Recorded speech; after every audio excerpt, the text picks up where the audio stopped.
easier for them to get the PVC, but it's not primarily because they want to vote. And that's the reason why continuously we see this downward trend in terms of seeing a high number of PVCs collected, but then most times we don't even get up to 50% of that percentage in terms of the voter turnout on election day. So it means that aside the continuous voter education that we are doing around people, understanding the importance of voting and exercising their rights as citizens, there has to be some other fundamental issues that need to be addressed, like people actually seeing the reason why casting their vote is important and how that could contribute to like progress in the society and all of that. So the numbers are not encouraging. It's continued to be a downward trend, and unfortunately it was the same thing that happened in Edo just a month ago, and we're seeing the same thing happening again in Ondo State.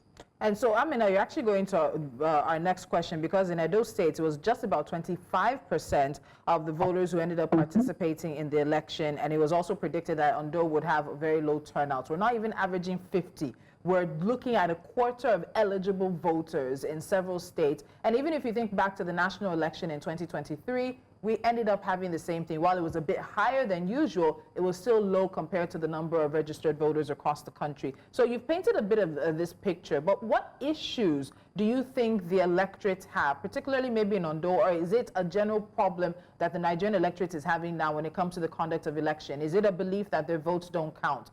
Is it a belief that violence will rule the day? Because unfortunately, I think for the most part of the day, there wasn't any reports of violence or ballot box snatching, but then we got that later on into the afternoon as the election wore on. What do you think is really impacting the electorate from coming out? I think primarily part of the main reasons is because the electorate does not have full confidence in the integrity of the elections. Again, I would make reference to a quick survey that we did, which is published in our pre-election assessment report that we released a few days ago, where because we're a gender-focused organization, so this particular survey was done with mostly women, and most of them were young women, just to ask them about if they have the intentions to vote. And a good percentage of them said no.